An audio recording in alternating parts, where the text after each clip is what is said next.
We're on. Oh my gosh.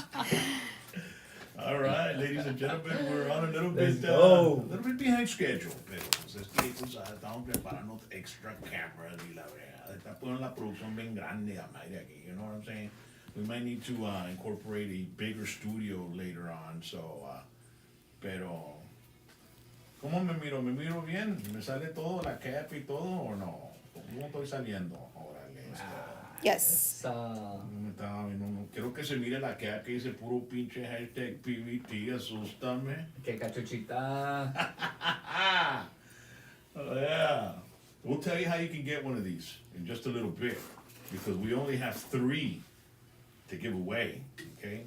We're in the middle of a contest doing it, so we'll tell you more about it in a bit. Right now, I gotta tell you, welcome to hashtag PVT Tuesday Night Live number 19! 19. Yeah, we're old enough. You're almost legal. You're almost yeah, legal. Almost. We're old enough to enter the military now. All right. It's brought to you by Dr. T's Primary Care for Men.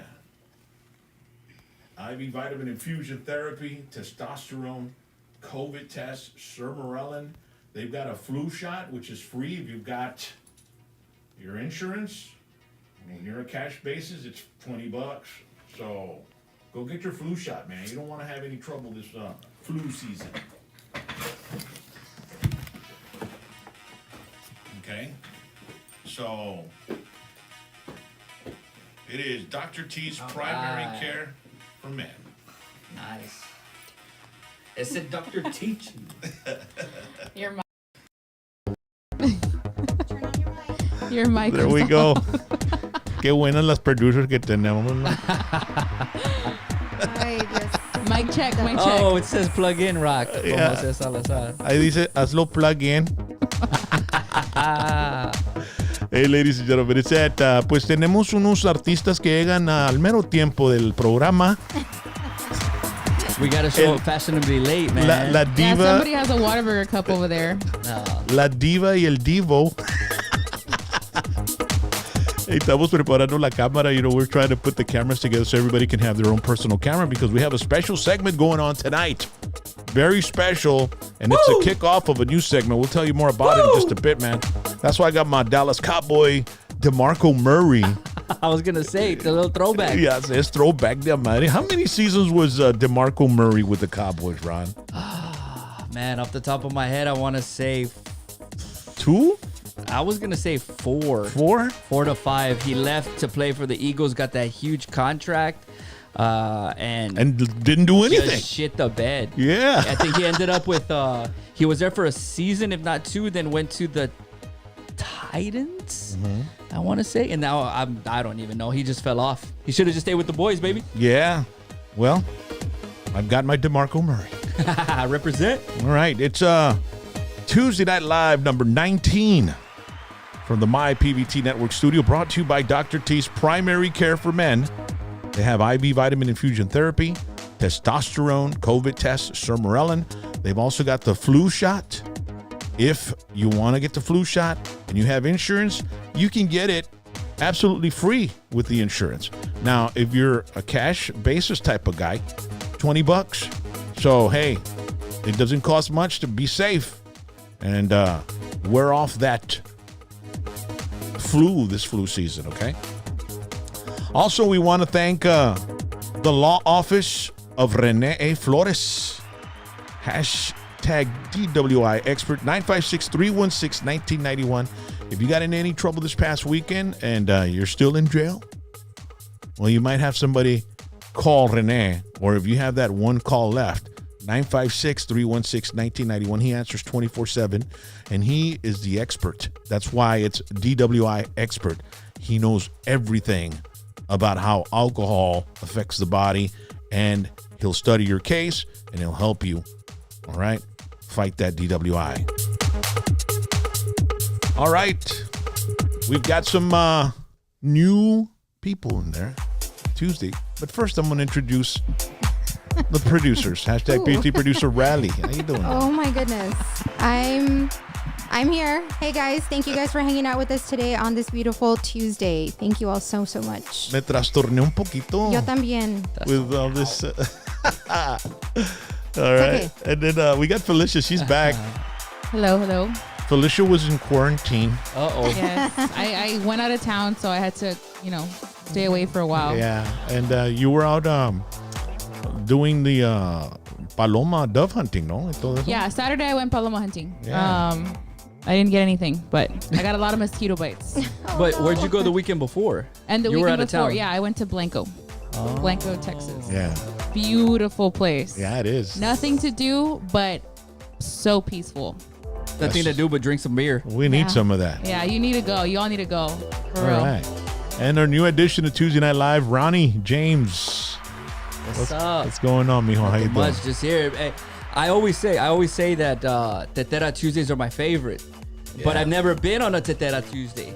So this is my first time, and I know you threw it down at 6. Yeah. But I've never been here on a Tuesday. It's always Saturday for the Saturday night live party. So I'm excited to be here on a Tuesday. It's my favorite night to be here. We're gonna get into some sports later on, and thank you, man. Thank you for having me on this Tuesday. So Yeah. It's going to be Here we are. awesome. We've got highlights as well for the NFL, so stick around. Also, tonight we have an interview with local Tejano radio legend Mando San Roman about all the stuff going on with the Tejano industry and radio, and we've got some really good stories too to tell. So we also have a new segment, like I said, with Ronnie James. We'll be talking Cowboys, Texans, and other NFL games of interest. And we're titling this segment Ron's Top 5 NFL Games of the Week. That's a long day, man. No sé si va a caber en el TV screen, Dad. well, I mean, it is our very first time, so we'll see how it goes. Maybe we Yeah. can get a better lane later. Plus, we have Rally's headline and Felicia's celebrity news. Nice. Hell yeah. And I can't wait. Felicia, she's got the story of some. I mean, it's like I can't believe it's over. I know. This me either. program. I know. It's like it's going to be crazy I mean, I knew it was going to happen, but eventually. but I guess I just wasn't. It's been running for so long. Yeah. And it was an innovative program. Yeah. It changed the.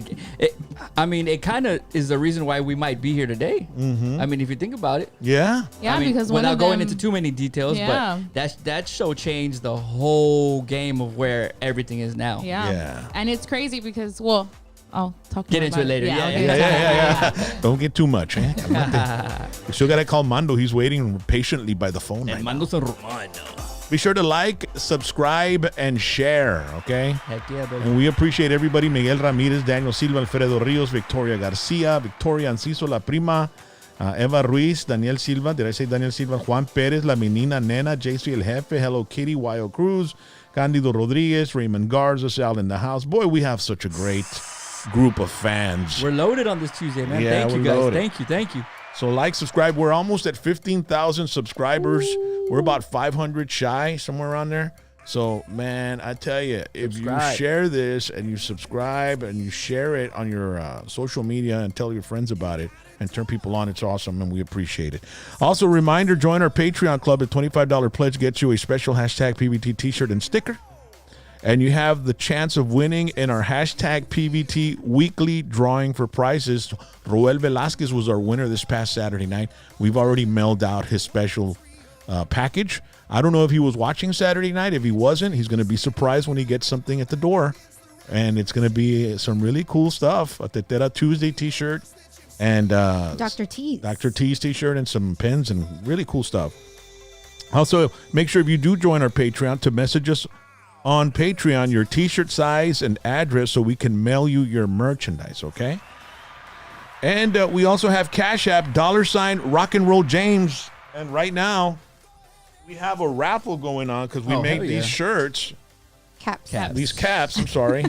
Andamos bien al revés esta tetera. Hey, how many teteras did you have this I Tuesday, had man? too many, bro. Puro pinche hashtag PVT, papa.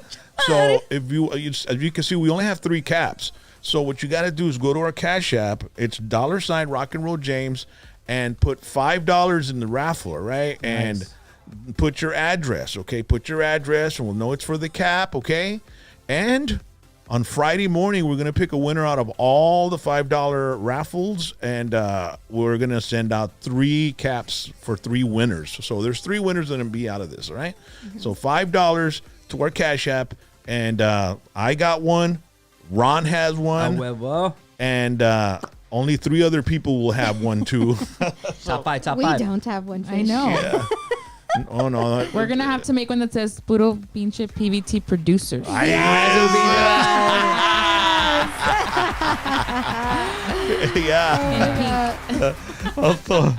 Oye, Felicia, te estás poniendo medio rowdy, I'm ¿no? sorry. Excuse my language, Dad. I'm sorry. You know what I mean. Taking PBT to another level, man. Yeah, madre. Yeah. All right, Venmo at Rock and Roll James. All right, so. All right, let's call Mando San Roman. It's a Mando. A ver. I haven't seen Mando Dad in forever, man. Yeah, dude, it's been a while, bro. Usually kind of keep in contact with him, right? Or Oh, yeah, every once you in a guys while, have been the best, man. I mean, really good friends. Oh, man, ya tenemos mucho tiempo de ser amigos. He had to put up with some crap with me, man, when he was my boss, dude. Well, go ahead, man. I gave him some headaches, man. Do your thing, you and Mando. Let's see. Yeah, a ver, vamos a ver. This should be an interesting conversation. A ver si contesta. A lo mejor agarro el voicemail como el de Pira Studio. Pira Studio. Hello. ¿Qué pasó, Mando? ¿Qué pasó, Dad? How you doing, Quiero ver si me Mando? gano una t-shirt yo también. Sí.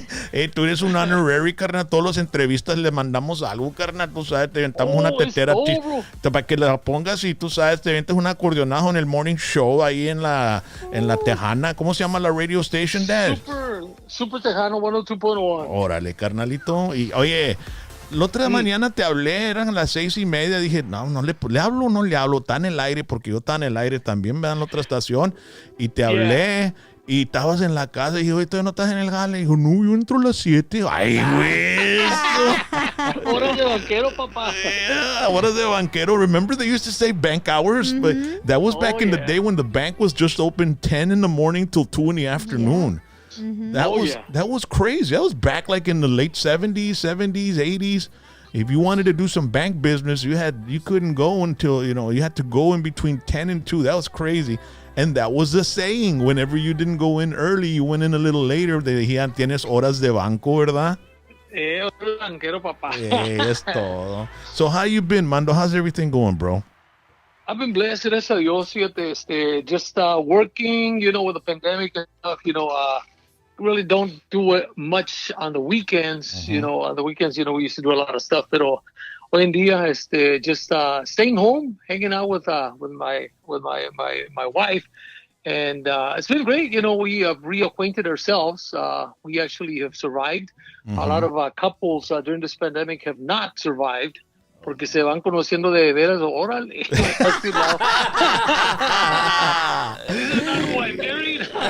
No tienes escape, carnal. That's right, yeah. But no, we've been doing great, gracias a Dios. Have you had anything with the COVID? Like anybody in your family or anybody been affected? Yeah, well, we had a couple of people, a couple of my sobrinos, they did have COVID. One of them was, a little bit worse than the other one, but nothing bad. They didn't have to end up in the hospital.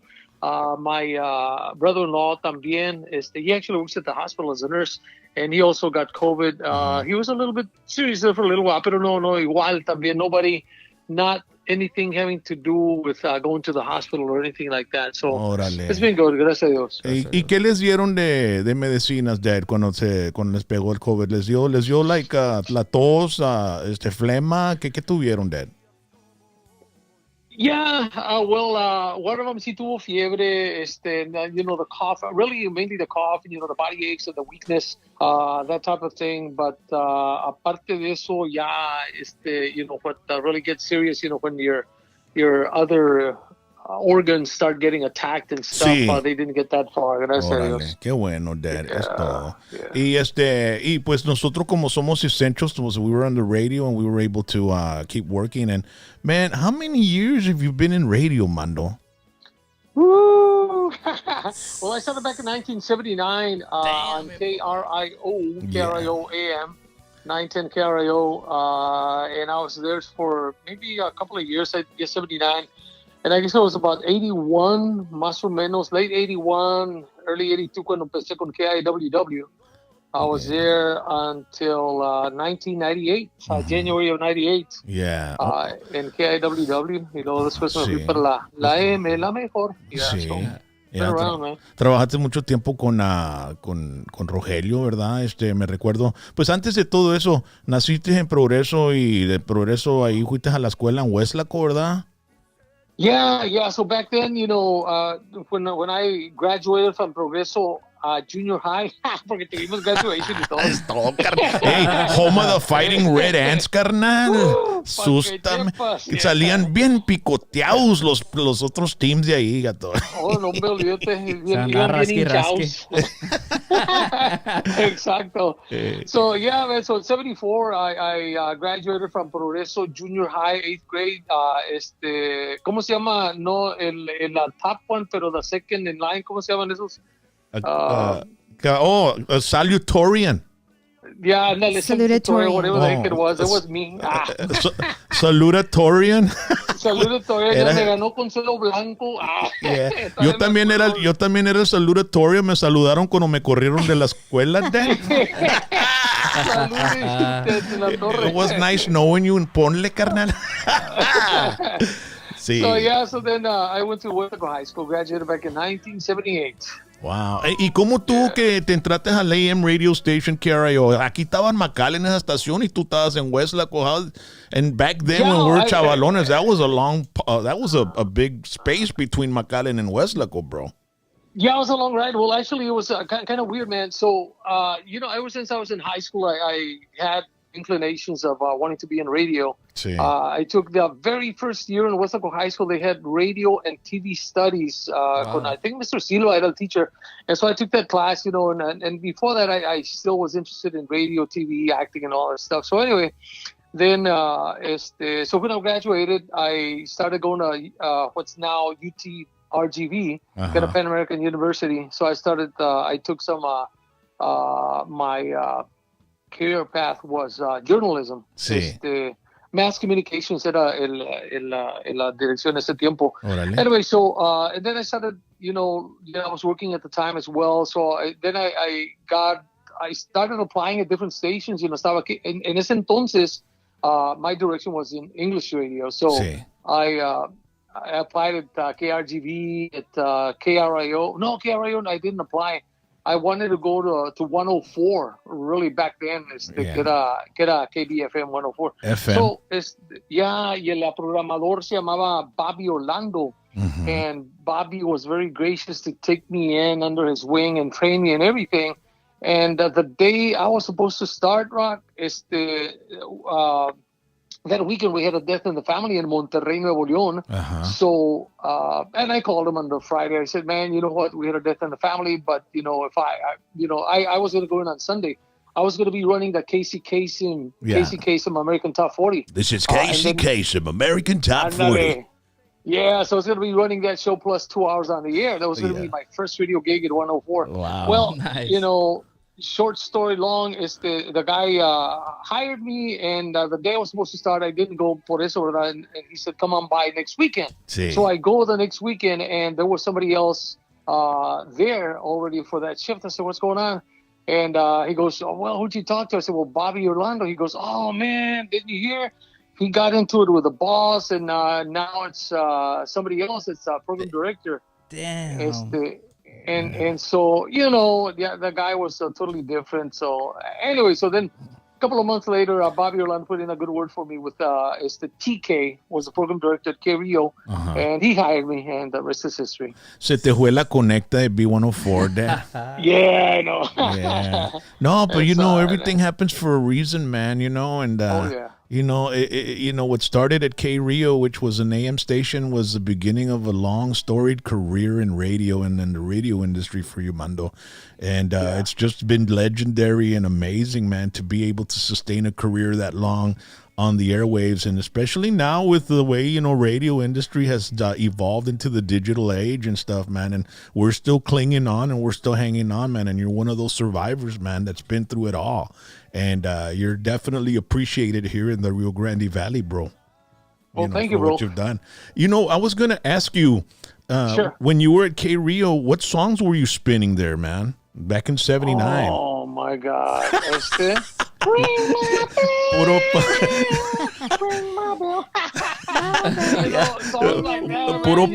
puro Pablo Cruz dead, okay. Yeah, Pablo Cruz, yeah. What you gonna do when she says goodbye? Man, those were the days, bro. Man. Good stuff, bro, man. Every time I hear that music, man, it throws me back to those days. Yeah, I have to some say great that, you know, 78, 79, 77, I mean, there was some amazing music in that era and in those years. And, man, you got to spin that all. I remember growing up, I mean, it was KRGV and K Rio, and KRGV was a stronger AM station. Exactly. I think K Rio had a smaller signal, but a lot of people don't realize that the AM signal is really, really powerful. A 50,000 watt AM signal is probably as maybe even more powerful than 100,000 FM watt, right? Or is yeah, it is. And actually, what happens is the AM signal actually travels farther because it skips. I remember back in the day, you know, KGBT, you know, 1530. My family from Matehuala, San Luis Potosí, said they could hear that. I said, "What the? Yeah. Are you serious? Yeah, it's crazy, man." So yeah, AM signal's kind of weird, man. I didn't realize that until I read a book from Wolfman Jack, and he was working at a 250,000 watt AM station in Ciudad Acuña. And they could hear him in California, and they could hear him in New York. And that's how strong. I mean, a 50,000 watt covers almost the entire state, I think. And especially like at night, when you hear AM, I used to always, when I was a kid, I used to love listening to AM radio at night because you could hear all these voices coming in from all over the like South America. And I know, right? Yeah, dude. And I used to freak out, and I would like, when I would listen to the AM station as a child, as a kid, as a teenager, I would like I would visualize the people that were talking from like Venezuela or Brazil or wherever they were, or deep Mexico. So that was something that was very interesting for me. And then I liked listening to talk radio and AM radio as well, listening to the stories about spaceships and all that. I forgot the name of those shows, but they were really amazing, really awesome. So, I mean, you got to, you've got to experience the AM experience, man, which is awesome. And that's something I didn't get to do. Well, I actually got to do it, but later on in life, but you were there when it was big, dude. Oh yeah, it was great, man. And you know, spinning records. Yeah, that was crazy. You know, now people say, "What's that?" You know, Hey, 45. Hey, Mando, how's it going, man? This is Ron, Hey, James' Ron. son. Was it actual? When you say spinning vinyl, man, were you spinning vinyl? Like you were throwing albums on there? Or Oh, it was- heck yeah. We had walls of records, man. You know, when I go into my Wow. shift, I'd go on into the wall of records there at KIWW and at KRIO as well, and you'd grab your music, you know, whatever the program director would program. At KRIO, it was more, you know, like they had the songs, whatever you had to spin. At KIWW, it was at will, you know, whatever you chose. You just had to go with the right category, whether it was a conjunto, a cumbia, mariachi, whatever the heck it was. But it was crazy, man. It was great stuff. You know, Mando, I really loved that era of radio before it really got controlled by corporations and program directors, and the programming started going in digitally, where the jock couldn't really be organic with the audience. Right. You know, and I was blessed enough to have been invited into the radio world by you. And I was, lucky to have been able to experience that type of radio, and that's what I fell in love with, you know, when I first started working in radio, because it was like the nightclubs where I was working, where you guys found me, you know. And, and I was able to talk with the audience and if, you know, and go by feeling with the music, and whenever we would perform, which is what jocks would do back then, when they were able to spin the music they felt at that moment, the audience would feel what the jock was delivering, and then it became very structured and very controlled, and I think it took a lot away from the jocks being organic with the audience. What is your take on that, man? Yeah, well, everybody would personalize their own show. Basically, like you said, you went with your own feel, and so you had it was there was more personalization, I guess, in each one of the shows, musically, and certainly with your personality as well. And it was great. It's like working a crowd at a club, like remember back in Studio 4 days. Yeah. So it was awesome. People would call in and you'd play all the requests. I remember having receptionists at night just to take requests and dedications. They were doing that. It's crazy. Yeah. That does sound great. Yeah. Wow. And so after you got out of K Rio, which was like, what, 1980, 81, did you go, is that when you went straight to KIWW, or what did you go? Yeah, well, I took a couple of months off. I think it was a couple of months off, and then I started at KIWW. I'm not too sure if it was late December, early January of 81 or 82. I'm a little and what was the sure reason those dates. what was the reason that you were you left K Rio? Well, it's crazy, man. That was a very suspicious laugh. Right? No me digas que andabas en rock and roll, James, carnal. Well, we all lived those times, didn't we? Yeah. But at the time I was a musician as well, and I was playing with a band, and the band I was playing with, we got a contract, quote unquote, at a club to play Monday through Friday at this club. Well, the thing is, I was already doing 7 to 12 at at night. Rio at the time, at night. So, I had a choice, and I would make more with music, obviously. Yeah. So I said, well, do I do music? Do I do the radio? I said, well, I can always come back to radio. I need to take this opportunity. Well, guess what? The day we were supposed to start at the club, I quit on a Friday at K Rio. We're supposed to start, I think, on a Monday at that club, something like that. We get there, my brother and I. There's some other band setting up. We're like, what? We're like, what? And so we're looking for the guy, the owner of the band, and this guy, because we played with somebody else. It wasn't our band.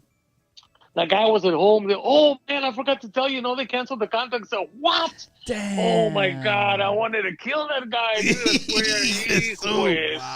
Damn. Yeah, so ya me agüité. I didn't feel like going to talk to TK. You know what? I was kidding.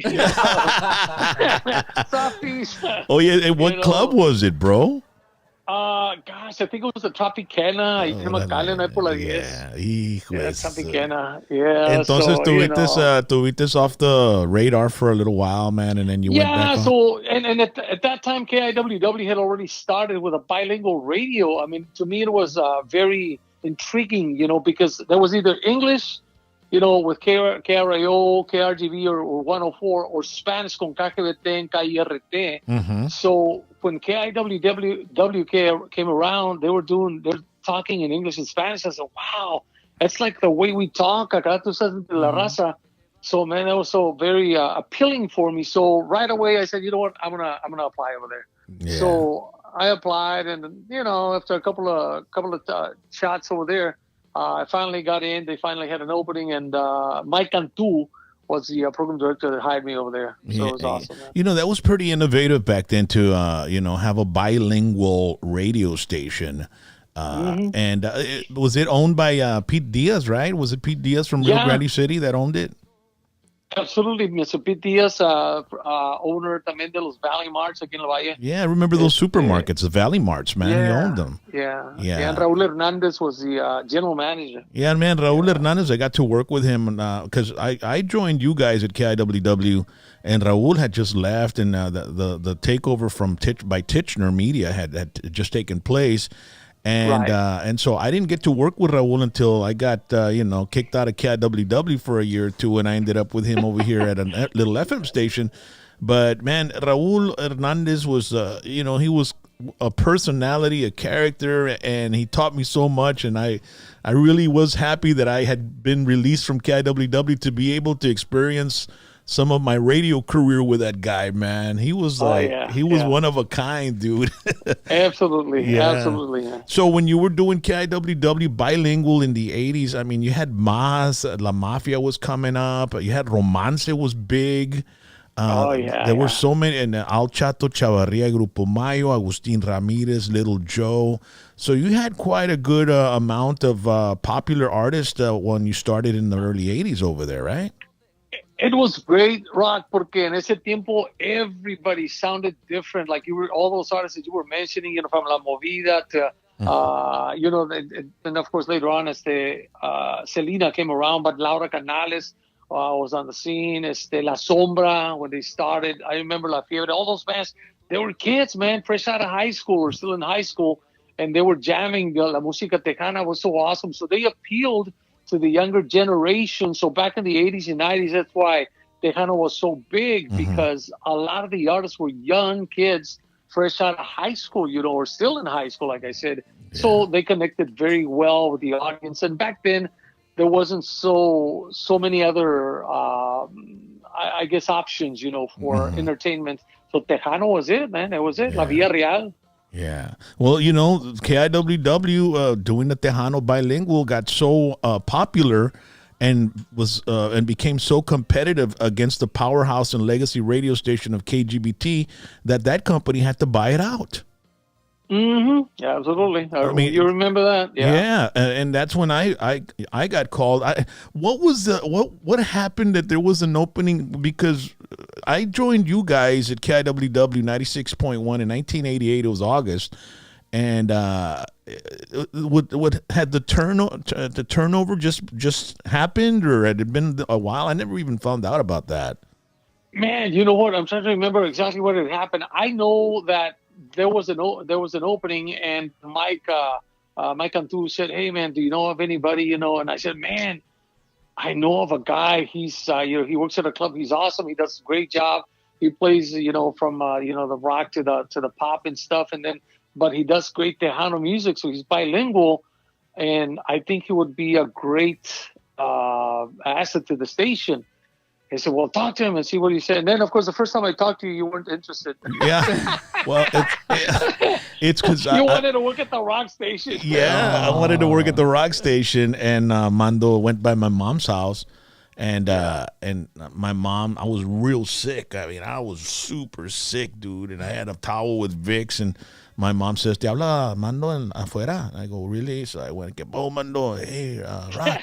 I was wondering, my name wasn't even Rock, it was Jaime, you know, and hey, Jaime, or James, right? Hey, we've got an opening, man. We're wondering if you want to come by and try out. And I said, because Mando went to my house and asked me. In Mercedes. So I said, "Chinga, Mando, ando bien malo, bro. Chinga, no sé si la voy a poder hacer, bro, pero chinga, no ve, Rock, ve, órale, está bueno."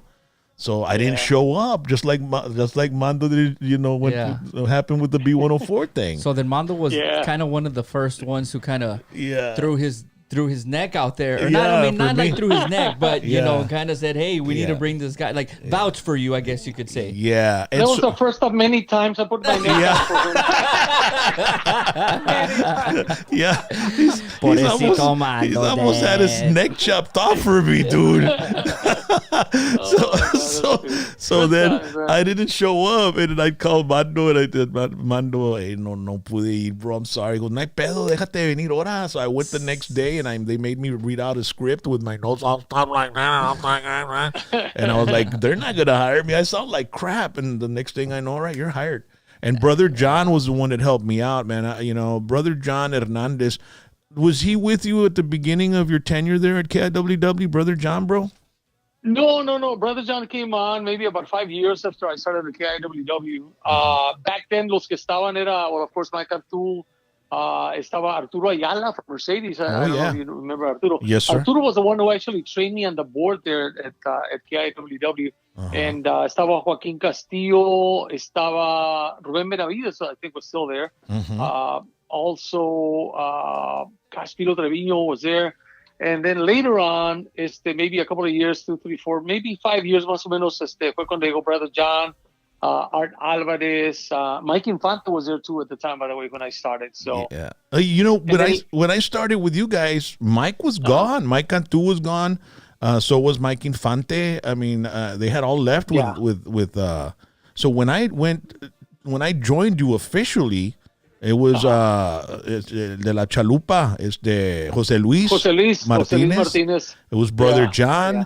It was Rudy Cantú, no, Rudy Cantu tampoco estaba ahí. no estaba. Oh, wow. No, okay. estaba el de la noche, Panchito. Ah, sí, sí. Remember sí, Panchito, no, man? Yeah, remember him. Andaba descalzo todo el tiempo ahí en el aire. Y Raimundo Marroquín también. Oh, yeah, And you know what's so crazy is back then you could smoke inside the studio. Yeah. And yeah. and I'd walk in after them, and it was like a freaking cloud of Cantina? smoke in there, dude. Yeah, man. Okay. That was like puro second hand. Llegaba del nightclub a otro nightclub ahí, Dario. No, but hey, check this out, man. The very first time I worked at KIWW, it was my first day, and for 2 weeks, I did the graveyard at KIWW because the guy that was doing the graveyard had to take off immediately. I forgot what the deal was. My shift was going to be 6 to 12, but they hired me and they said, you know what? If you can start right now, you can do the 12 to 6 for about a couple of weeks. Then you go to your regular shift. So I did. I got there in the middle of the night, and al cabo como Raúl y Mike Cantu, yo creo no están escuchando. But so when I got there, I hit the doorbell, and there was a little light that would light up in the booth. So, and I saw a lot of cars outside. I said, I thought it was closed, man. What's going on? Entré. No me era un party, bro. There was a lot of people there, guys and girls. They had you want a beer? Grab some beer there. Yeah. What the heck? It was a party, man. It's like they had a party there every night. Yeah, like it's crazy. No, hombre, it Those was are the good old days. Yeah, it's different. I mean, now it's like you got to be very careful. I mean, radio has absolutely evolved. And you were talking about those bands in the middle of the 80s, you know, Romance and Little Joe and how they were all different. They sort of like started paving the road for what happened in the 90s with Tejano, man. I mean, you know, when the big explosion of Tejano came in 1988, 89, 90, and through most of the 90s until, you know, Selena was murdered and you know, and Norteño started coming in the 2000s. What's your fondest memory of the 90s besides being on Puro Tejano with me, you know, and Selena and all those shows? Yeah, you know, and that's what I was going to say. I think some of the fondest memories were obviously, you know, the big concert that we used to do, you know, cuando estaban Selena, La Mafia, Mas, all those bands performing together, and certainly Puro Tejano, the TV show, you know, it was amazing to be in some of the biggest markets, Latin markets throughout the United States on a syndicated show. Some great memories. We got to spend some time with some of the great artists and, you know, get to know them a little bit better than just your normal you know, you go into the booth and stuff, you know, we used to hang out with them, go to their houses. You went to the studio with Selena and stuff. Even got to record some stuff with Selena. I remember that.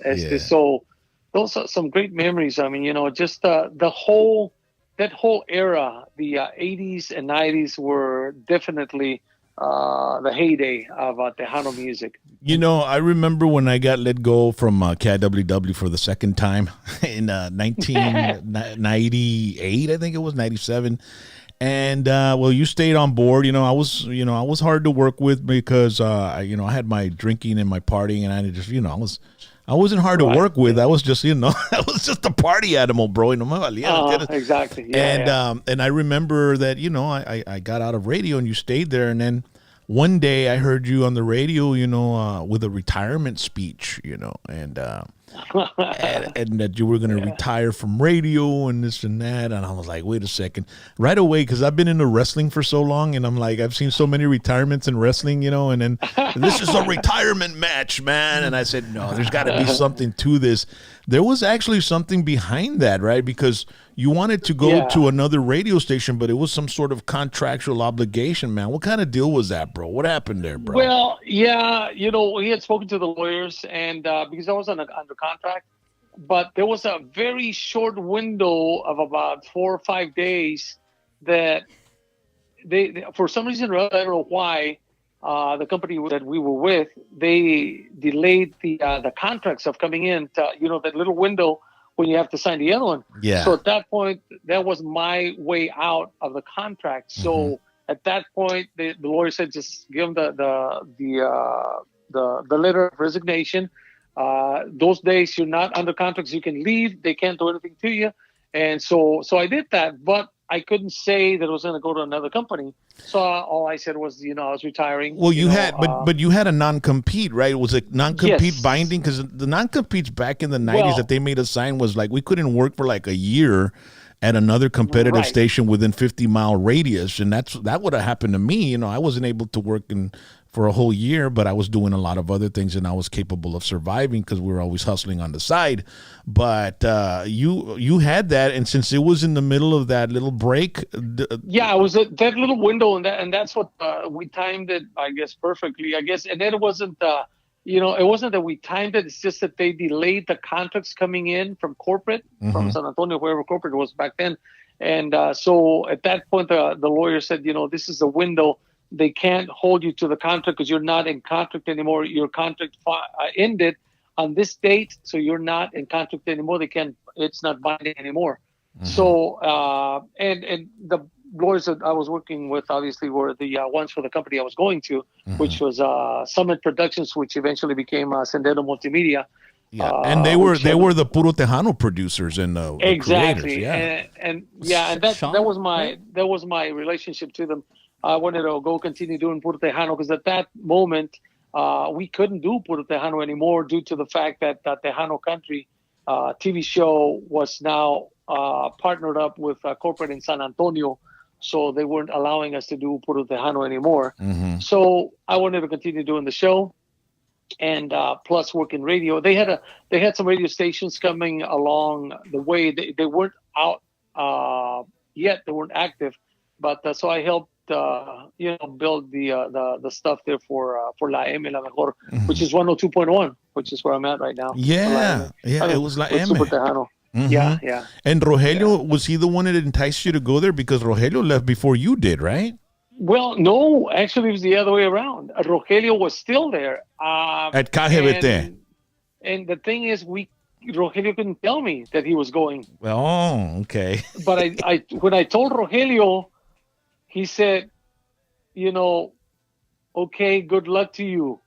Maybe I'll see you soon. So he kind of gave me a little hit because he was still under contract, Yeah. And so he had to wait a little longer. And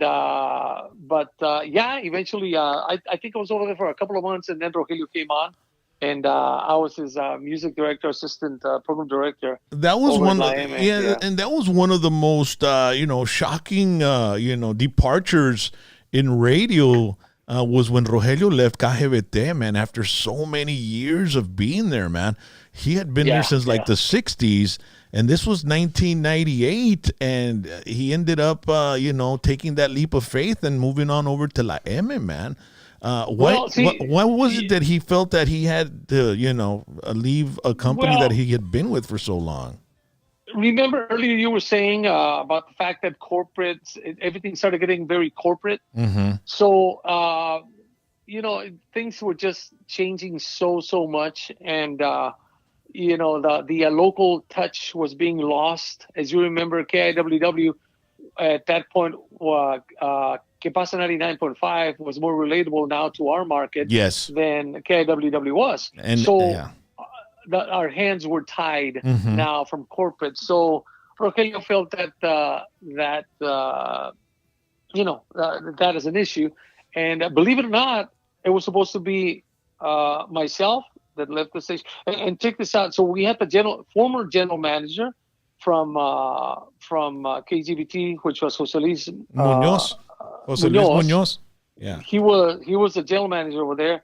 Maria Cepeda, Maria Alvarez, was also over there as the sales manager, along with Luis. Oh God, I forgot his name. There was somebody else some of the management. Yeah. And then of course Rogelio Boteo Rios, myself, and Hugo de la Cruz was supposed to join us as well. But once Rogelio left, they enticed Hugo with more money and the opportunity to be program director to stay. So he decided to go and stay in the KGBT. But he was supposed to be part of our team over there. Yeah, that was pretty amazing. I was shocked when Rogelio had left, and then he went over there to La M with you guys, and you all continued your careers with that La M, and it lasted for a while, didn't it? Yeah. I mean, La M continued to work, for a while. I was there for about four and a half years in 2002. That's when I went to Que Pasa as program director. Yeah, you came to Que Pasa. Yeah. I was already there. Exactly. And you took Johnny O's place.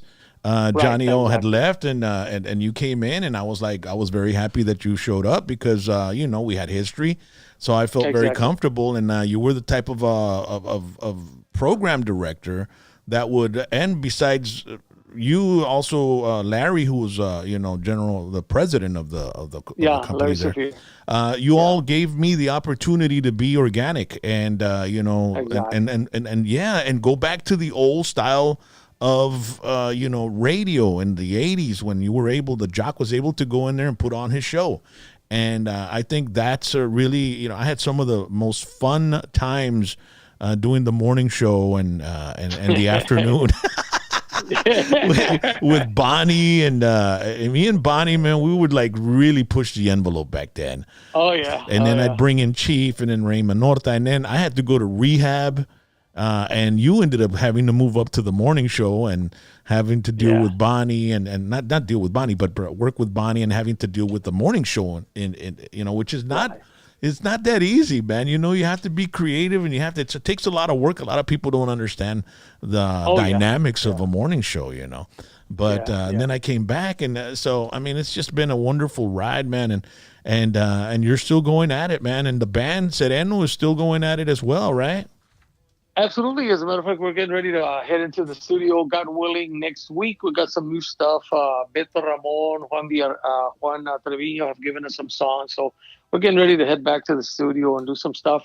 Right now, obviously, we're not performing. We're getting some calls already for us to get back on the road. We had stopped because we were traveling there for a while out to, all over the state of Texas, Chicago, Idaho, Florida, Washington State. And then, we decided to stay back and just perform here locally.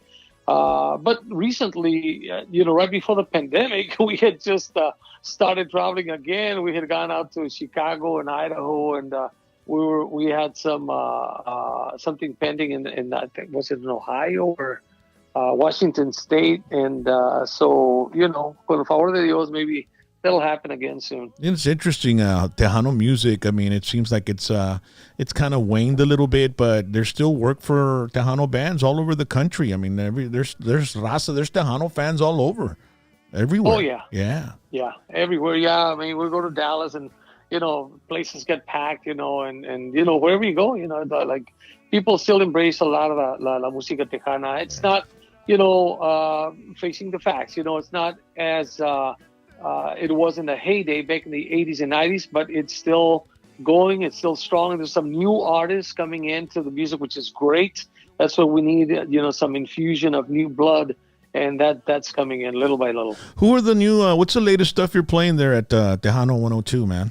Super Tejano. Well, yeah, like a new artist we have, of course, Stevie D, he's not a young cat, but, his music is, very reminiscent of back in the 90s, kind of like the Mas sound. So, him, we have a group called Magnifico Siete, sounds very similar to La Mafia. A couple of former band members in La Mafia are with the band, as well as Aisha, young lady out of San Antonio. She's had a couple of great songs, La Calma, Stephanie Montiel, Shelly Lares, Jay Perez, all those still keep going. But as far as new artists, we have a young lady. Oh my God, I went blank from McAllen. I mean, from the far area that also just started. God, I forgot her name. But anyway, so we have some new artists, that are coming into the scene. David Banda amongst them. So yeah. Yeah. Well, I appreciate you spending some time with us on the show tonight, Mando. And we finish off with every guest with the hashtag PBT's top 5 questions with Mando San Roman. All right. Oh, okay. So this is just like quick questions, and just to see what your favorite stuff is.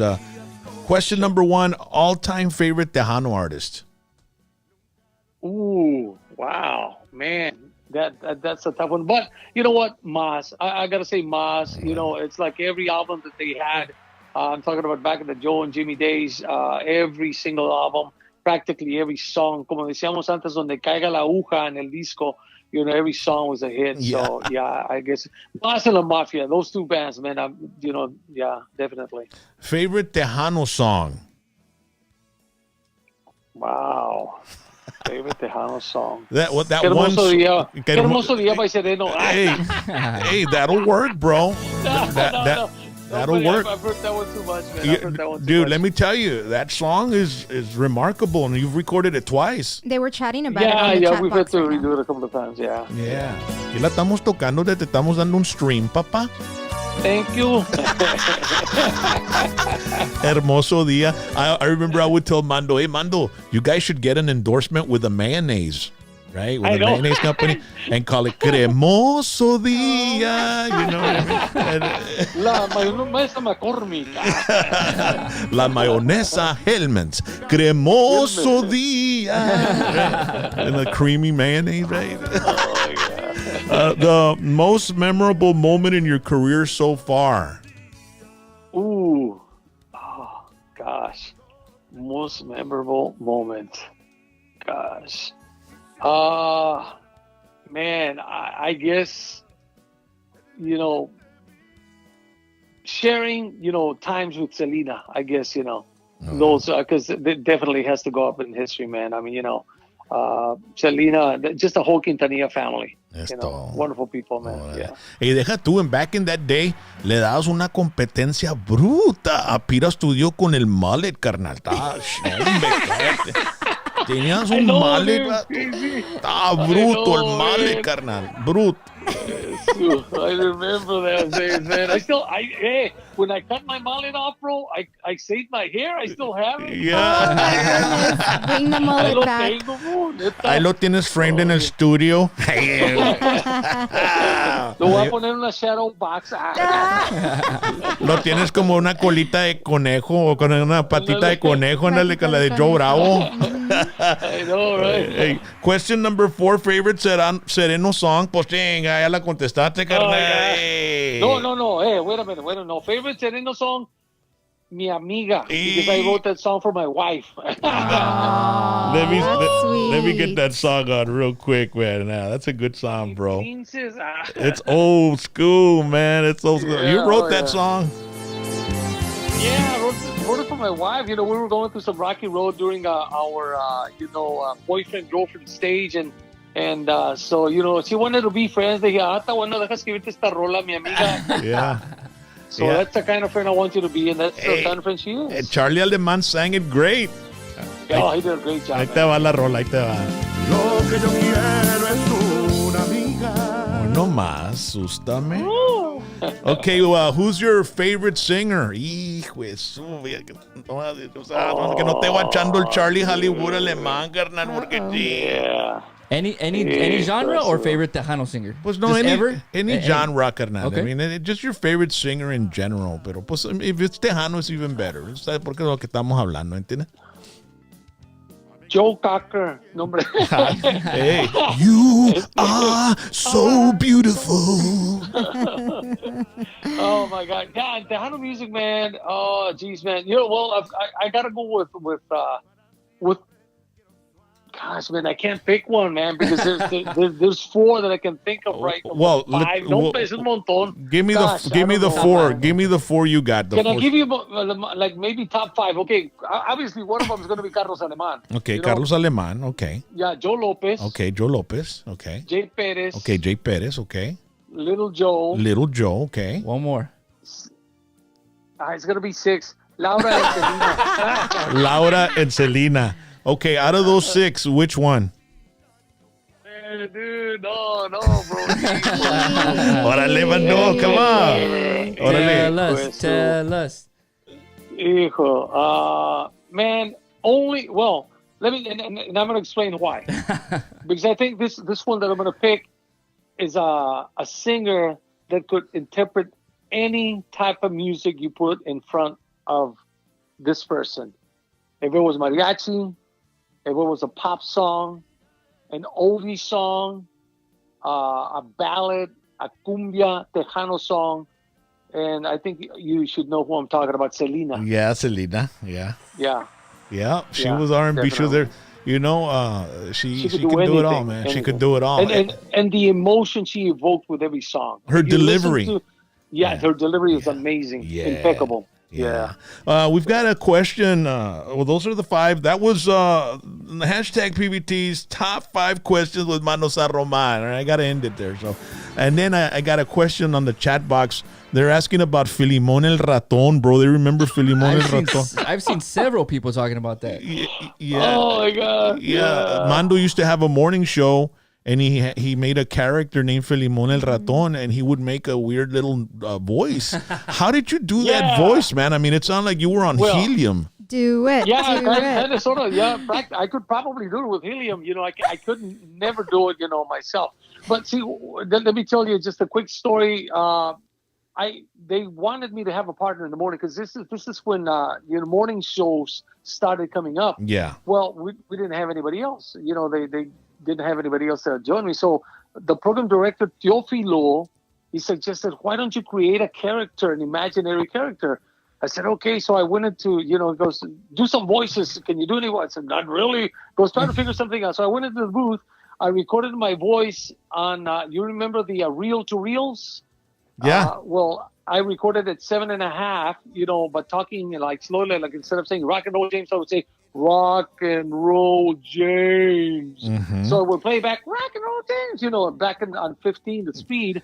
And so it Man, sounded like a little mouse. That took a lot of work, bro. Oh, dude, you're telling me. And to come up with a crazy. script, because on the air you're talking with the character, and you have to have your dialogue and the response from the and to be able to be fresh every day. I mean, that dude, that's very. I gotta applaud you for that, bro. Legendary. Yeah, thank you very much. It was a lot of work. Every day I had to come up with a new script, for the next day. I had to, know what's going on the next day. I couldn't be talking about the weather, obviously, because it might be raining or whatever. So it was a lot of work, but, well worth it. It lasted a few years. Mhm. I got burned out. Honestly, I got burned out. The company still wanted me to do it. I said, I can't do it anymore. I was burned out. I was doing too much. Yeah, I could just imagine, man. I would have been burned out too. Yeah. Candido Rodriguez wanted to ask about that. So we have a lot of people on the chat. So we got quite a few people listening right now, Mando. And let me tell you, Awesome. I wanna congratulate you on your long career, bro. And you still got many more years to go.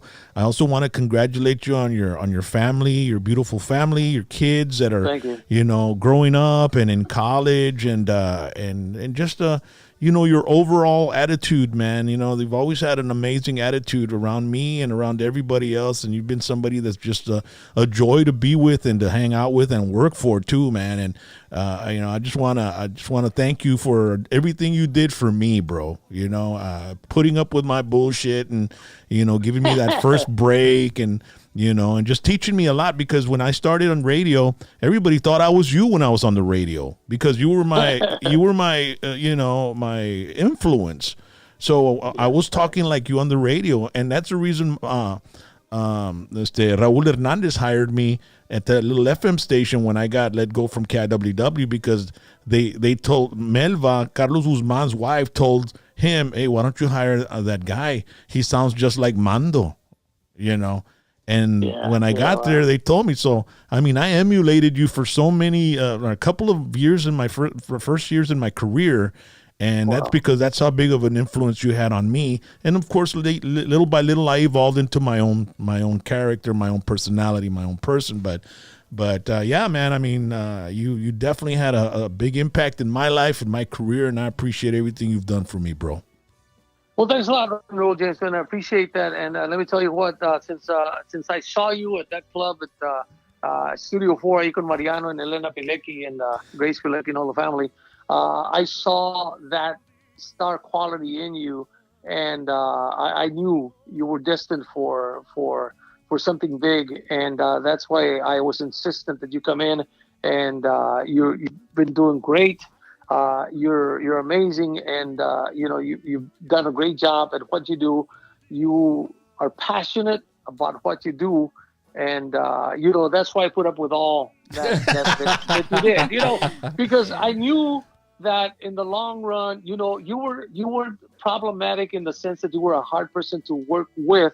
It was just your issues that you had, and I understood that. Yeah. And thank God we had a boss, Larry Saphir, at that point that was understanding about that. Man, and it took two rehabs, man, to get my ass in gear. And the second rehab was the one where I had to really tell myself, you know what, you don't want to come back here. You want to turn a new leaf, and you want to change your life. And I did, and a lot of it had to do with you guys, man. I mean, you guys put up with my stuff, and you guys, helped me and backed me up while I was out. While I was out, you took over the morning show, and you grabbed it by the horns, and you just you were the boss, and you were the person the responsible person that got in my shoes to take care of what I had to take care of because I couldn't.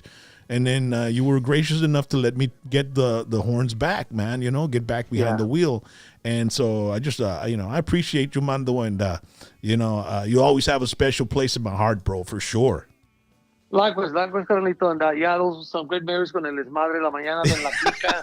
La clica, it goes on forever.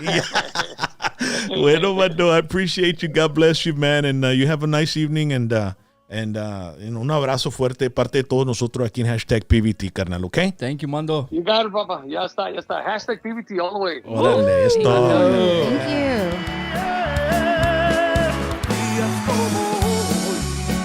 He's such a good guy, man. Yeah, he's just one of those big-hearted, always positive. Yeah, he is. Super good. I remember being a little kid and going to all the festivals that you guys would do with KWW. He was just every time you'd see him, smile on his face, super positive. No, hombre, neta, bro.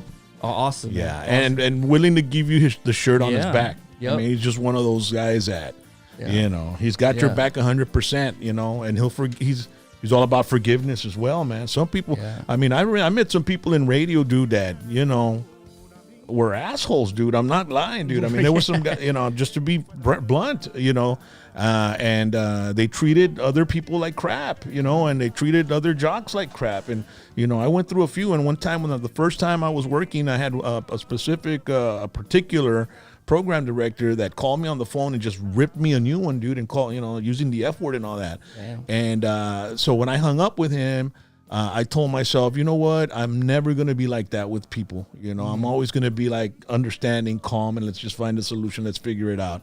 And then I approached him. He was my program director. And I approached him. I went into his office, and he said, "Yeah, ¿qué pasó?" And I told him, "Hey, I didn't appreciate you talking to me like that, bro." You kind of, it's my first day. Stand up for yourself. It was my first day on the air, And I mean, and then the guy that when I went in at 6 a.m., I was coming from a club, and the guy that was there told me, "Okay, got to push these buttons," because we had like a remote.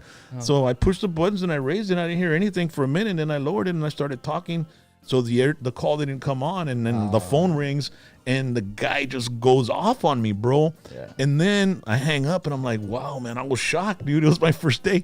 And then Brother John calls me, and he says, "Hey, Rock, no, pues look, all you got to do is this. And he explained it perfectly for me. Yeah. I did what I had to do. The next call went on, and from there on, there were no mistakes. Yeah, I mean, you always have a learning curve at the beginning. Yeah. So. And so, but it was a learning experience for me to tell me, you know what, I'm never going to be like that first guy. I'm going to be like the second guy. Correct. Whenever something happens. And, I usually don't lose it or anything like that, right, babe? You don't. Now. All right. All right. So, ladies and gentlemen, that was Mano San Roman. Hell yeah.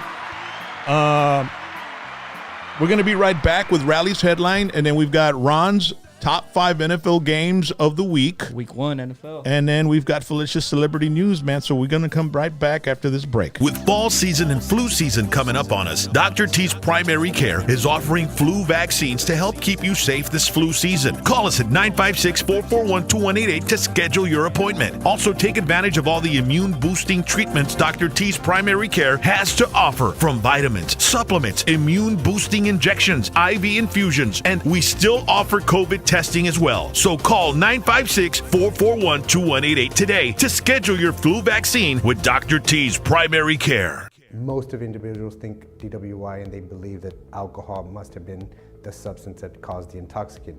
Most blood draws, when they draw your blood, they're checking for alcohol, and so a lot of times they're not checking for any other substances. But there are other substances, other chemicals that we can ingest that one can also be arrested for DWI. Those types of offense, when you're arrested for drugged driving, is definitely a different type of analysis that needs to be taken, and that's where I feel my lawyer scientist education has helped me defend my clients. Alcohol is the only substance in where there is a scientific basis in order to be able to determine intoxication, and so there is not such a scientific basis as a result to any kind of other drugs.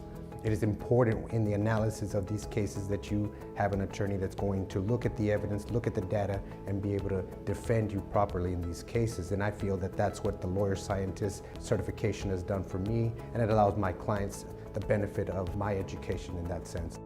If you find yourself arrested for drug driving, call me and let my lawyer scientist education provide you the best defense. All right, we're back. Once again, thank you, Mano San Roman. Where am I? We've got whiskey, our Yes, pit I bull. know. Anda aquí de montón de, ¿cómo dice? Pegajoso. Usually, look, usually, Pegajoso. He keeps hitting the Aw, camera with his eh. tail. yeah. He's wagging his Yeah, he's tail. Yeah, the thing is when me and Rally do the show by ourselves, he's like over there. He goes to his cage. Because he chills knows we out. won't pay attention, Yeah. right? And then when they're here, he feels like, okay, they're gonna give in and they're gonna pet me. Yeah. And I do. Why Yes. I That's petted why him for he's a here, little because bit. I won't. All right. So, ladies and gentlemen, it's time for Rally's Headline. Yeah. Let's do it, Mama. Ooh. I do want to say a special thank you to our friends, Chris Bencourt and Araceli Bencourt, for sending me this shirt. And What does it say? I wanted to make sure I wore it today. I'm gonna get up so everyone can see. Yeah. Mira. Envenéname. So cool. Envenéname, Bien tóxica. venenosa. Bien venenosa. Toxiquéame. Yes. So thank you, Chris, and what is it? I'm so sorry. Betancourt. Yes, Araceli. It's because I was going to say Aracelia, and that's my sister's name, but I know that my sister Aracelia doesn't like to be called Araceli, so I just want to make sure. Araceli and Chris Betancourt. Thank you guys so much for the shirts. And they send me two. Yeah. So, La yeah. otra tiene una palabra que Has no an sé. expletive, so A I lo don't know mejor if I can wear a it. lo Not mejor on the you show. too. Not Whiskey. on the show. Whiskey. Over there. Okay. Go over there. Come here, Over Whiskey. there right now. We need to get him a This way. camera so he Over can be there. on the show. A Yeah. little GoPro. Put him a GoPro. Yes. Yeah, no, it'll just be showing our butts everywhere. Oh my goodness. Puras chanclas que tenemos puestas abajo de la mesa. Puras pantuflas. You're going to see Dad's cargo Look, he's shorts. like- I know. And his white legs.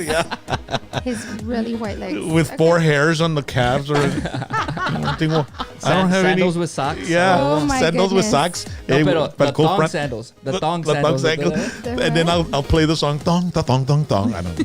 Oh my goodness. I like it. I like but, it. Yes. I was just going to say, fish, do it.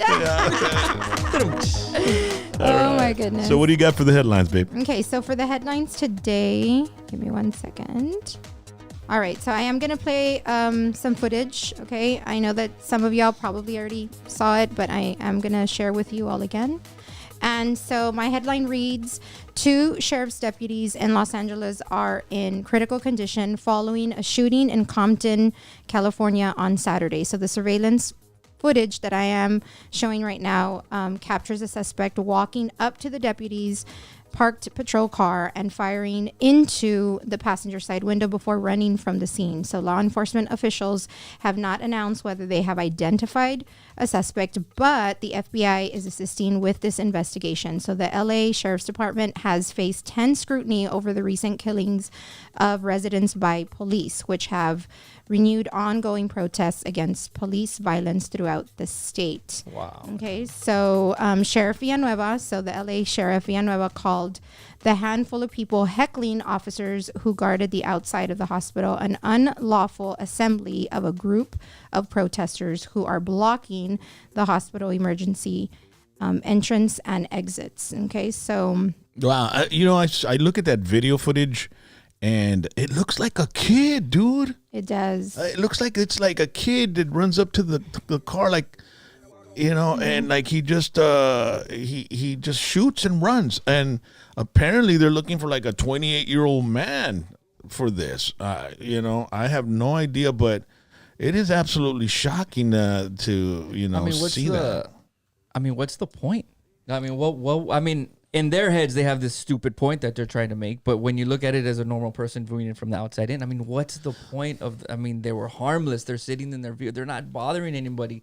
You know, so well, we won't probably know until they find the guy, and then they kind of like interrogate him, and then if they catch him alive, you know, because the guy might end up, you know, wanting to go in a blaze of glory. You know, you never know. Like the guy in Dallas. And did you see the footage? Well, it was like more. There wasn't footage. It was pictures where the female officer is actually helping her partner, and she's full of blood, dude, and she's like trying to help him. I heard that the body cam. There's some body cam footage on it. I haven't seen it.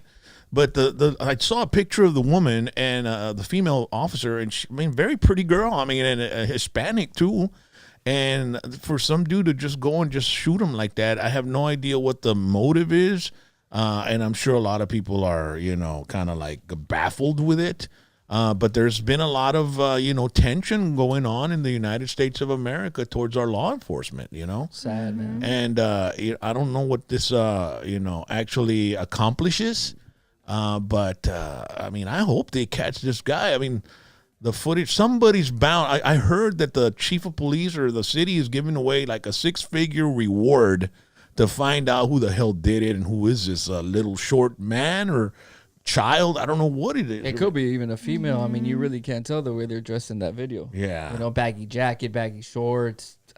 It could be anybody. Sucks. It's just going to be, I don't know, if they do find somebody, it's going to be very hard to, you know, with that footage. I mean, they have to have some really good evidence, man, because they can't afford to find an innocent party guilty of it. Now, or get a confession.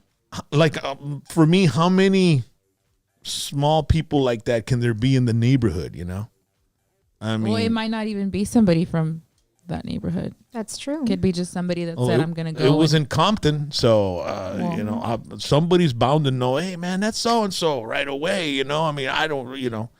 But sad situation. Our prayers go out to the sheriff's deputies, and you know, they got ambushed. And, you know, this is just going to instigate cops to be even more, you know. On edge. On edge.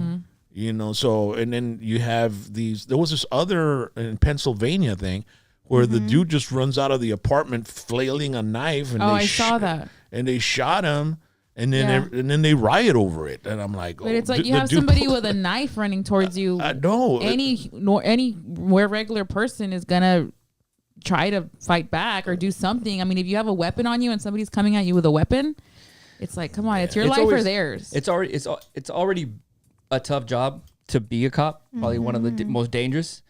And then you can even imagine now with everything that's going on. Yeah. How much more dangerous it is. And I mean, here in McAllen, we had it. I mean, those two cops that went to the door and knocked on it, the dude just came out and shot them both in the head. They didn't even have a chance. And it was a domestic disturbance.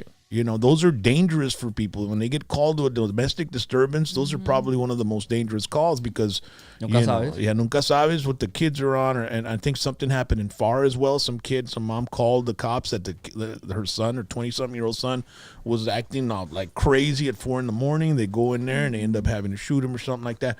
But it's just, you know, people, I think, it would be so much better if people would just comply with the police. Right. Yep. You know, just say yes sir, no sir, you know, and just follow orders. Right. Because if you're gonna be you know, rebellious, you're gonna want to fight back, you're gonna hit the cop, you're gonna try to take his gun, something's gonna happen, man. You're gonna get shot, man. You know, because the cops, they want to.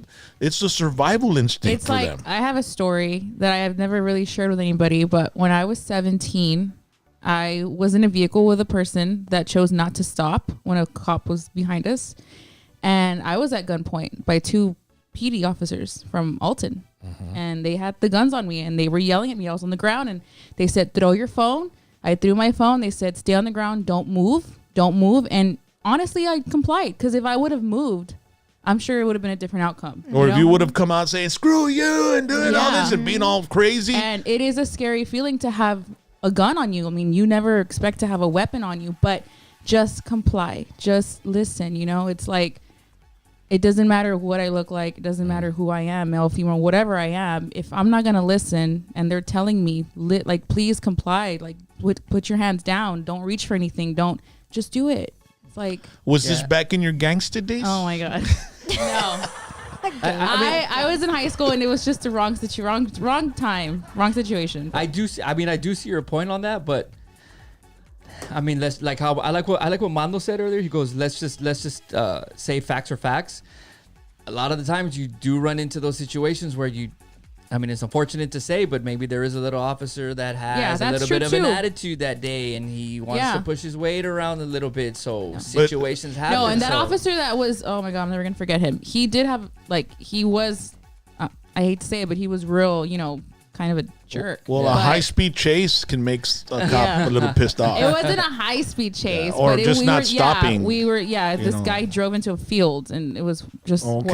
But, I would imagine the cop would be mad or upset and fearful. And I understood that completely, 100%. They didn't know who was in the vehicle that they were behind. They didn't know if we had weapons. They didn't know if we had anything on us. You know, they didn't know who we were.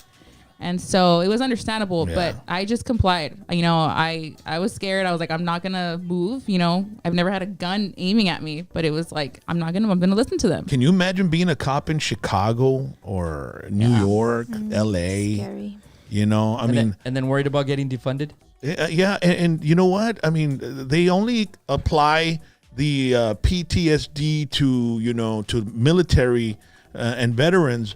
But I would imagine being a police officer is almost just the same, and being a first responder, there's that element of PTSD as well that can be, that can come into the situation or affect a person after seeing so much violence in the city or so much, you know what I mean? But, we here at hashtag PVT, we support our law enforcement, and we're always praying for everybody when they walk out. Even when the cop isn't in an a-hole, right? I mean, even if you comply, what can he do? He can't hurt you. He won't be able to if you're complying, right? Right.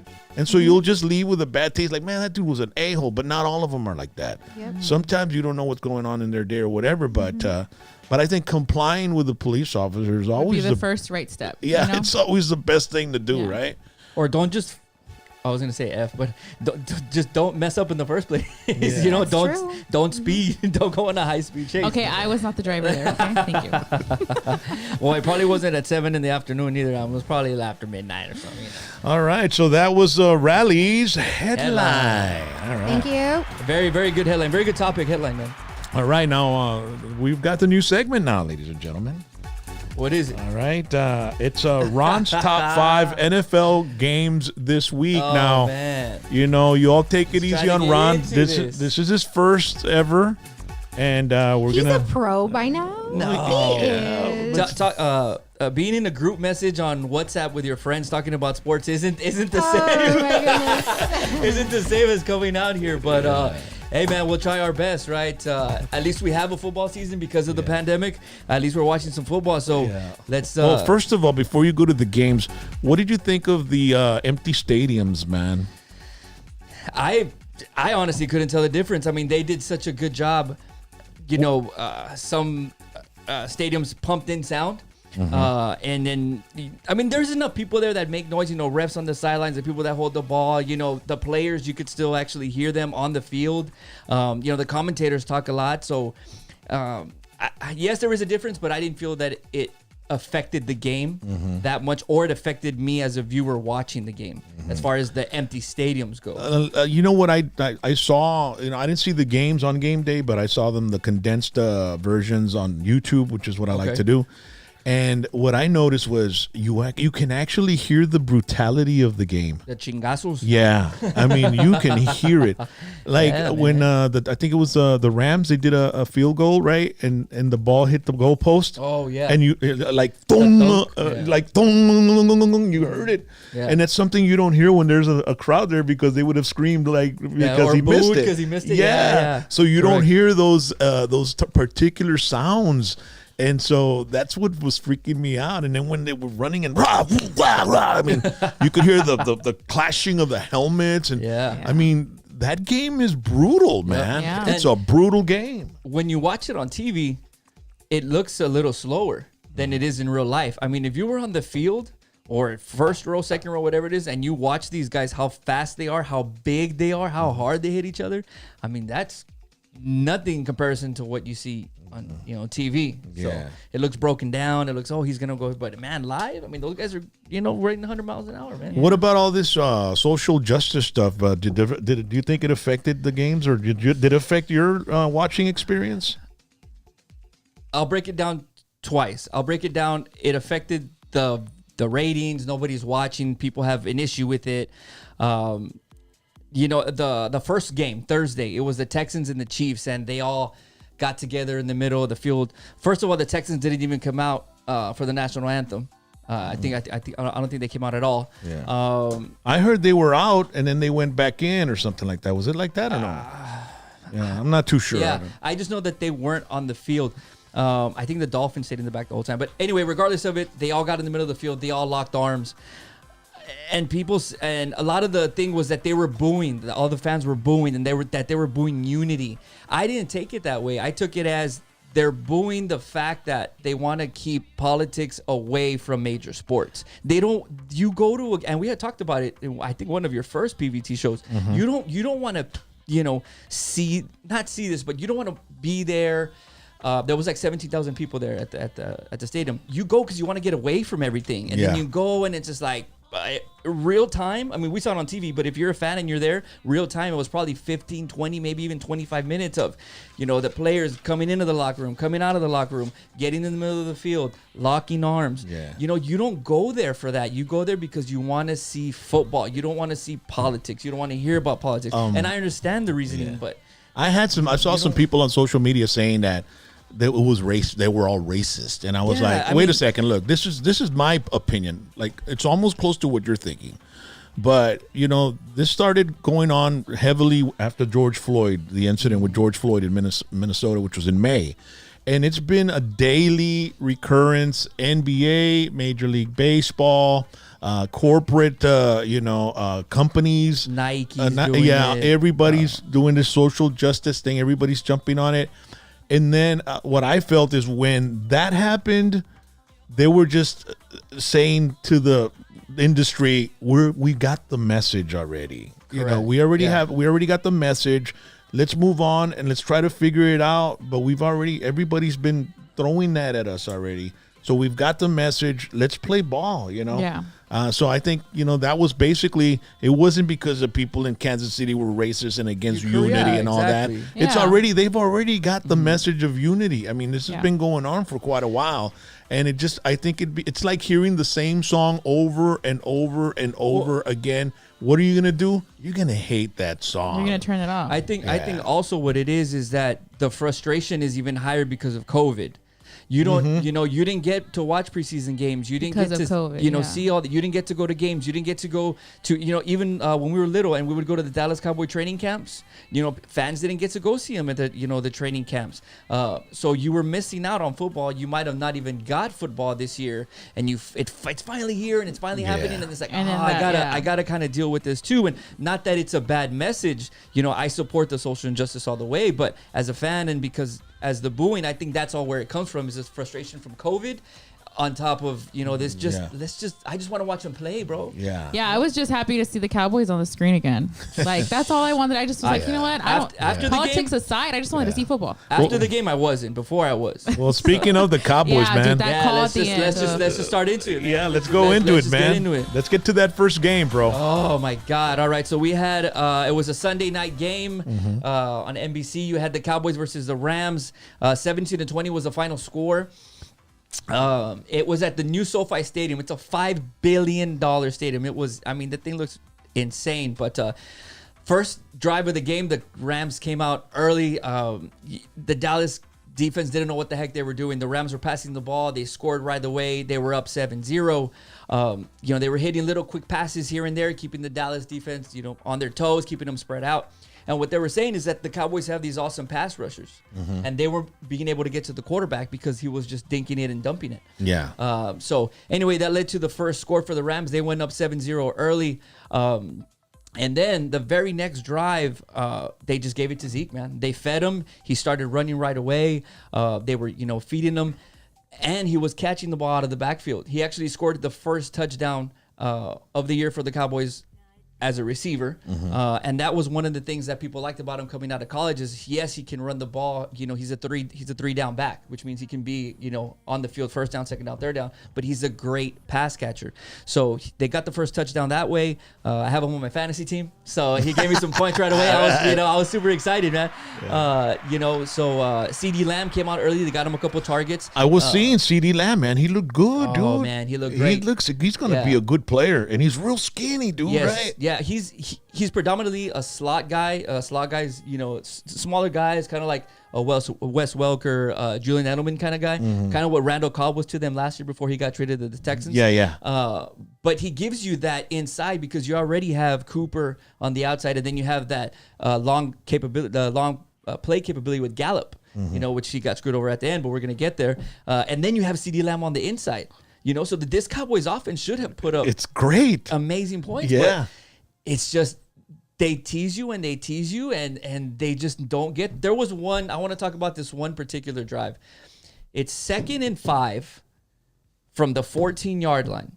2nd and 5 from the 14. They're you would think, hey, 5 yards, we'll get a first down. We're going to score right away. So on 2nd down, they run a bootleg. The defensive end collapses, and then Dak just has to throw it away. Screw it, whatever. 3rd down, 3rd and 5. They try to run a curl to Zeke. He's covered. The Rams pick it up, and then that's the play. I'm sure you remember where he not that he panics, but he only has Cooper, and he throws it at his leg, and it just falls, Yeah. And they end up, I think, scoring a field goal. But that's what the Cowboys' issue to me has always been is they can't capitalize on mistakes. They played like crap the first half, and they were up 14-13 going into the half, and they got the ball to start the second half. So you're going to think, hey, they have all this momentum. We're going to score. We're going to go up 21-13, and we're going to take over. Sure enough, they come out. They don't do anything on the first drive. And then it just gives you that feeling like, gee, well, you have to look. you you have to take into consideration they have a new coach and they didn't even have a preseason. So I mean, this was pretty much. It might be better the next week. They're gonna watch tape and they're gonna see, but the Cowboys have always been like a weak first half team, bro, and then they're always catching up. They're always, Well, 7 out of their last 8 games have all been one possession games, which means they're losing by less than 7 points. So, I mean, and then they lost 3. And then don't even get started about Mike McCarthy not going for that field goal to tie up the game. It's 3rd down, you don't make it. It's 4th down, you don't make it. It's 7, you're down by 3 points. Kick the field goal, tie the game. Take the points. You're on the road. It's the very first game of the season, so I mean, I could be here talking about the Cowboys all night. Yeah, well, it's they also mentioned frustration that they give you. Something about a call. If they had a bad call, yes, and then typical Cowboy fashion, typical Cowboy games. If it's the call at the end, yes, that was a bad call. The Gallup call. And the thing that upsets me the most is that it was on Jalen Ramsey. Jalen Ramsey is the highest paid defensive player. Oh, I'm lying. It might be either Watt or Donald. But anyway, I know highest paid cornerback in the league. Cornerbacks are the guys on the outside for the defense that always take care of the receiver, right? They always cover the receiver. Yeah. Big guy, fancy, has a big mouth. He gets beat. He gets totally beat. And he flops. I mean, yes, Gallup, kind of, makes contact with him. But back in the day when Michael Irvin was playing, that does not get called at all. And this is the first year. Last year you could challenge that call. You could challenge pass interference, but they did away with it this year. So the Cowboys couldn't challenge that. But, I mean, Cowboys they don't call that play, that flag. Cowboys get the ball, I think, inside the 15 with like 40 seconds left. And they would at least have tied it to go to overtime, or they score a touchdown to win the game. But typical fashion, Cowboys get hosed. I never complained about the refs. But that was a terrible call. Pinches refs. Terrible call. Yeah. Terrible call, man. No, that's always against the Cowboys. Dez caught it, dude. Yeah, that too. Dez caught it. Yeah. All right. So the next game. Oh man. What do we? Anyway, Ron's mad all over again. Yeah, sorry. You got me. We should have ended with the Cowboys, man, because I'm already. We're not going to sleep early tonight. Yeah, but as far as the Cowboys, they play the Falcons next week. It's their first home game. Damn. So we got the Falcons at home next week. Hey, Yeah. man, that's gonna be a tough game. It will be. And the easy. Falcons just got spanked. So Yeah.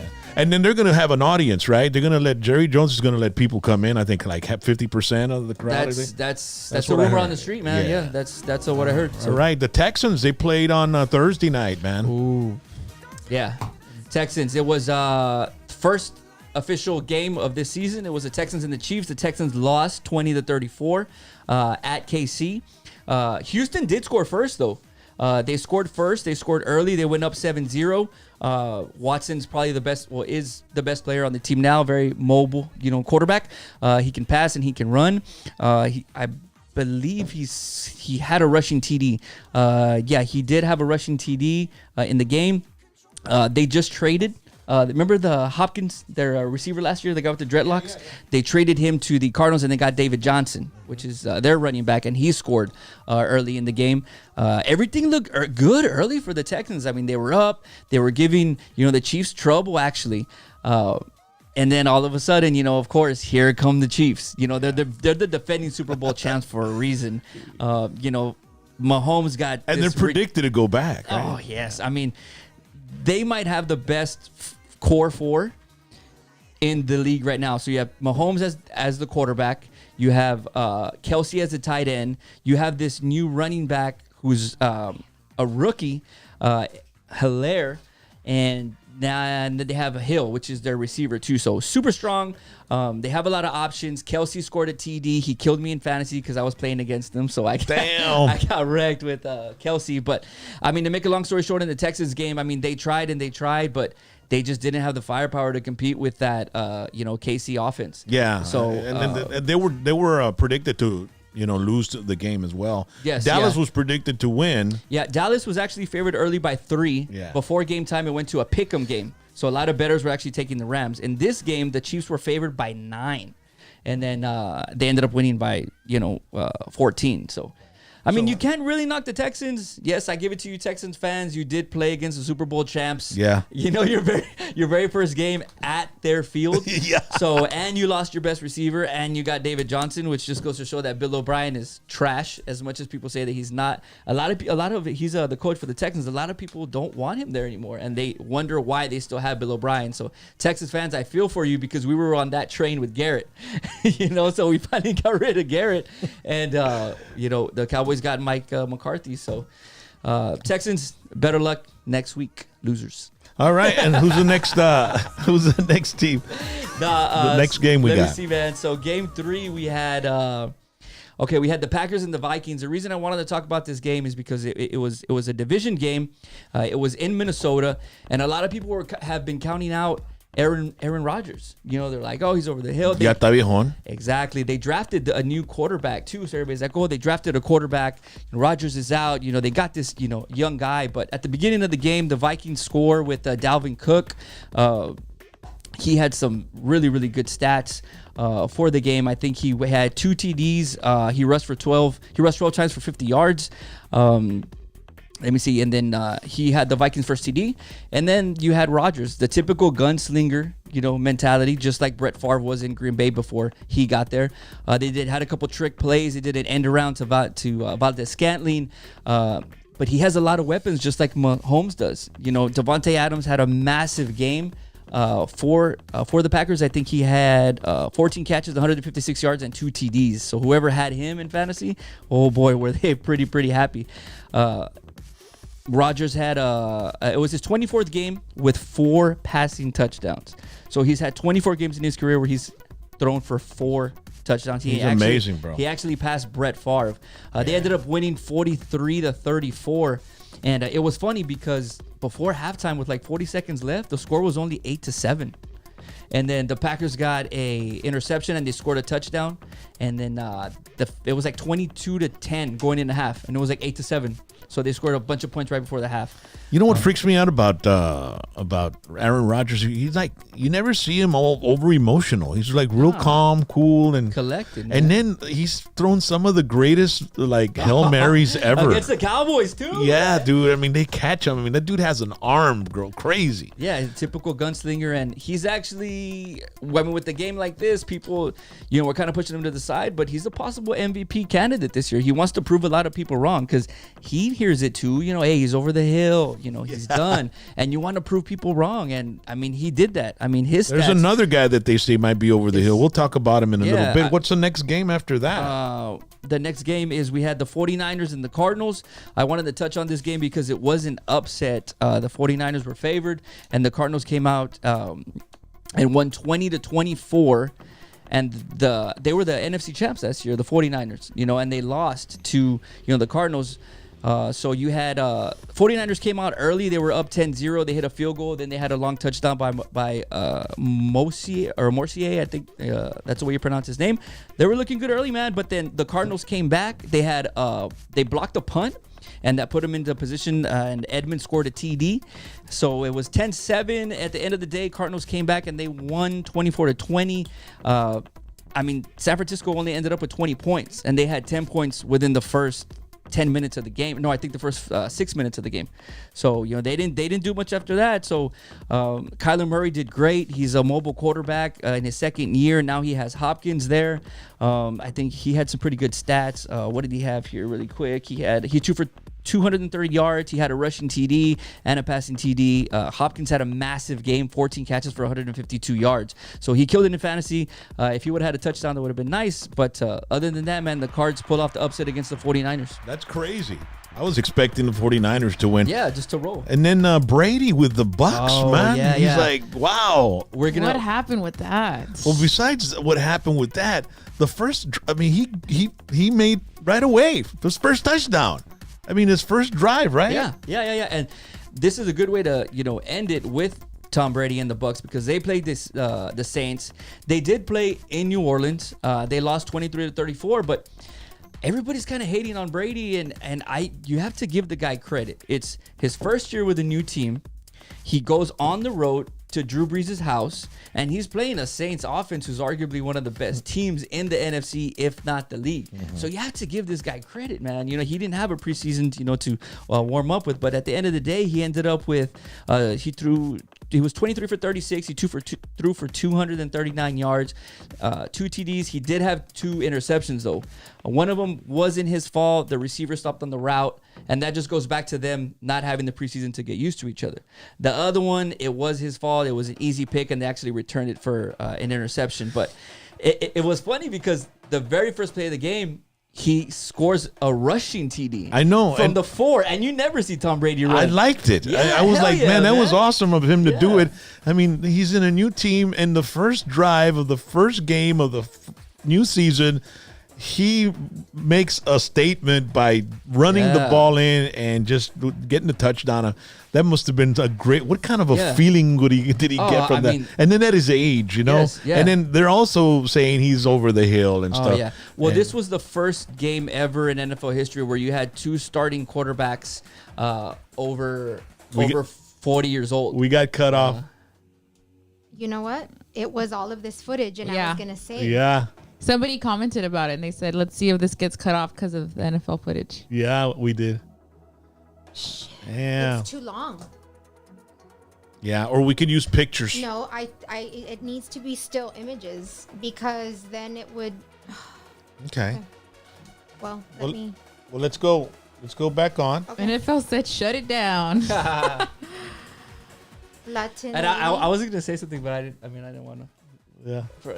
Well, we had to try it. Yeah. Well, I know. We have to try it. So the videos are a little too long. Yeah, and I can edit them. So, shall we call it or shall we go back on? Well, we can go back on, can't we? Not put any more footage. Yeah, we'll just say that. Yeah, but we have to start a new stream. Mm-hmm. Okay, we'll start the stream. We can't just let people off like that. Okay. Okay, hold on. The curse of the bucket lady. We'll just laugh about it. It's okay. So Yeah. They called it before we even started. I mean, Yeah. When we first started the video, somebody commented and put I that. Yeah. I thought maybe it was gonna happen when the Van Halen song came out earlier. The jump. No. Oh. No, but I was like thinking, we had to try it. Yeah. We had to try it, and if it doesn't work, next time we have How pictures. long was each footage? Like a minute. Like a minute or Yeah, 2 maybe minutes. Like 30 seconds. It was 2. Yeah. Okay. No, even 30 seconds they can do it. Yeah, it was like a minute and a half. Yeah. Ish. Yeah, we're on a roll though, man. Yeah, and we were just wrapping it up. Yeah. Man. Yeah. See, people were like, Ron should apply at Channel 5. He's better than the other guy they have.